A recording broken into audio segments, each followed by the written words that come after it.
ನಮಸ್ಕಾರ.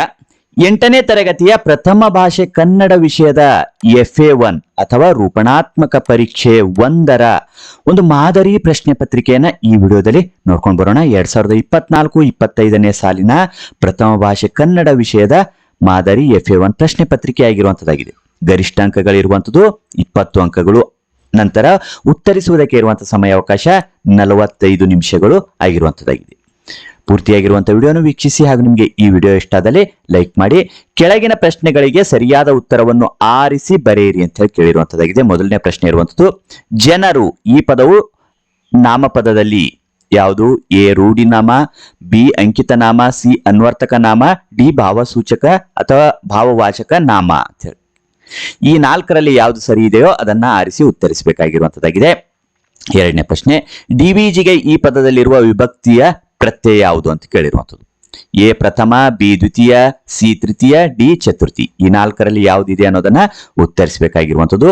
ಇನ್ನು ಕೆಳಗಿನ ಪ್ರಶ್ನೆಗಳಲ್ಲಿ 1 ಮತ್ತು 2ನೇ ಪದಗಳಿಗಿರುವ ಸಂಬಂಧದಂತೆ 3ನೇ ಪದಕ್ಕೆ ಸರಿ ಹೊಂದುವ 4ನೇ ಪದಗಳಿರುವ ಸಂಬಂಧವನ್ನ ಬರೆಯಿರಿ ಅಂತ ಹೇಳಿ ಕೇಳಿರುವಂಥದ್ದು. 3ನೇ ಪ್ರಶ್ನೆ, ಕ ಗ ಅಲ್ಪ ಪ್ರಾಣಾಕ್ಷರ, ಖ ಗ ಡ್ಯಾಶ್ ಕೊಟ್ಟಿರುವಂಥದ್ದು. ಇನ್ನು 4ನೇ ಪ್ರಶ್ನೆ, ಅಕ್ಕ ಸಜಾತಿಯ ಒತ್ತಕ್ಷರ, ಕಷ್ಟ ಅನ್ನೋದು ಯಾವ್ದು ಬರುತ್ತೆ ಅನ್ನೋದನ್ನ ಉತ್ತರಿಸಬೇಕಾಗಿರುವಂತದ್ದಾಗಿದೆ. ಇನ್ನು ಕೆಳಗಿನ ಪ್ರಶ್ನೆಗಳಿಗೆ ಒಂದೊಂದು ವಾಕ್ಯದಲ್ಲಿ ಉತ್ತರಿಸಿರಿ ಅಂತ ಕೇಳಿರುವಂತದ್ದು. 3 ಪ್ರಶ್ನೆ ಇವೆ, ಪ್ರತಿಯೊಂದಕ್ಕೂ 1 ಅಂಕದಂತೆ ಒಟ್ಟು 3 ಅಂಕಗಳು ಇಲ್ಲಿರುವಂತದ್ದಾಗಿದೆ. 5ನೇ ಪ್ರಶ್ನೆ, ರಹೀಮ ಮಗ್ಗವನ್ನು ಮುಟ್ಟದೆ ಎಷ್ಟು ವರ್ಷಗಳಾಗಿತ್ತು? 6ನೇ ಪ್ರಶ್ನೆ, ಲತೆ ಯಾವುದನ್ನೆಲ್ಲ ನೀಡುತ್ತದೆ? 7ನೇ ಪ್ರಶ್ನೆ, ಬೂದಿಯನ್ನು ಹೊಳೆಯಲ್ಲಿ ಹರಿಯಬಿಟ್ಟಾಗ ಯಾರಿಗೆ ಸಿಗುತ್ತದೆ? ಇನ್ನು ಕೆಳಗಿನ ಪ್ರಶ್ನೆಗಳಿಗೆ 3-4 ವಾಕ್ಯಗಳಲ್ಲಿ ಉತ್ತರಿಸಿರಿ ಅಂತ ಕೇಳಿರುವಂತದ್ದು. 2 ಪ್ರಶ್ನೆ ಇವೆ, ಪ್ರತಿ ಪ್ರಶ್ನೆಗೆ 2 ಅಂಕದಂತೆ ಒಟ್ಟು 4 ಅಂಕಗಳು ಈ ವಿಭಾಗದಲ್ಲಿರುವಂತದ್ದಾಗಿದೆ. 8ನೇ ಪ್ರಶ್ನೆ, ಭಾಷೆ ಬೇರೆಯಾದರೂ ಭಾವ ಒಂದು ಸಮರ್ಥಿಸಿ ಅಂತ ಹೇಳಿ ಕೇಳಿರುವಂಥದ್ದು. 9ನೇ ಪ್ರಶ್ನೆ, ಡಿವಿಜಿ ಅವರು ಏಕೆ ಸಂಭಾವನೆಯನ್ನು ಪಡೆಯಲಿಲ್ಲ?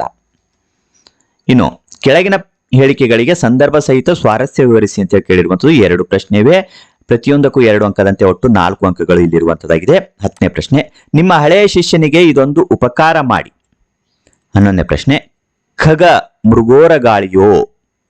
ಇನ್ನು ಕೆಳಗಿನ ಪದ್ಯದಲ್ಲಿ ಸಾಲುಗಳನ್ನು ಪೂರ್ಣಗೊಳಿಸಿರಿ ಅಂತ ಹೇಳಿ ಕೇಳಿರುವಂತದ್ದಾಗಿದೆ. 2 ಅಂಕಕ್ಕೆ ಇರುವಂತದ್ದಾಗಿದೆ. ನಾಡಿಗಾಗಿ ಡ್ಯಾಶ್ ಡ್ಯಾಶ್ ಡ್ಯಾಶ್ ಡ್ಯಾಶ್ ಪಯಣದಲ್ಲಿವರೆಗೂ ಈ ಪದ್ಯವನ್ನ ಬರೆಯಬೇಕಾಗಿರುವಂತದ್ದಾಗಿದೆ. ಇನ್ನು ಕೆಳಗಿನ ಕವಿ ಅಥವಾ ಲೇಖಕರ ಕಾಲ, ಸ್ಥಳ, ಕೃತಿಯನ್ನು ಬರೆಯಿರಿ ಅಂತ ಹೇಳಿ ಕೇಳಿರುವಂಥದ್ದು.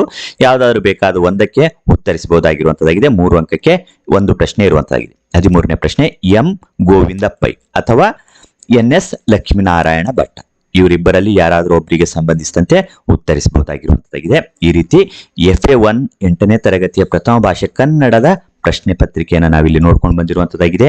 ಇತರ ಒಂದು ವಿಷಯಗಳಿಗೆ ಸಂಬಂಧಿಸಿದಂತೆ ಮತ್ತು ಇತರ ತರಗತಿಗಳಿಗೆ ಸಂಬಂಧಿಸಿದಂತ ಪ್ರಶ್ನೆ ಪತ್ರಿಕೆಗಳು ವೀಕ್ಷಿಸಬೇಕಂದಲ್ಲಿ ಡಿಸ್ಕ್ರಿಪ್ಷನ್ ಬಾಕ್ಸ್ ನಲ್ಲಿ ಲಿಂಕ್ ಇರ್ತದೆ, ಅವುಗಳನ್ನು ವೀಕ್ಷಣೆ ಮಾಡ್ಕೊಂಡು ಬರಬಹುದು. ಈ ವಿಡಿಯೋ ನಿಮಗೆ ಇಷ್ಟ ಆದಲ್ಲಿ ಲೈಕ್ ಮಾಡಿ. ಮತ್ತೆ ಮುಂದಿನ ಭಾಗದಲ್ಲಿ ಭೇಟಿಯಾಗೋಣ. ಧನ್ಯವಾದ.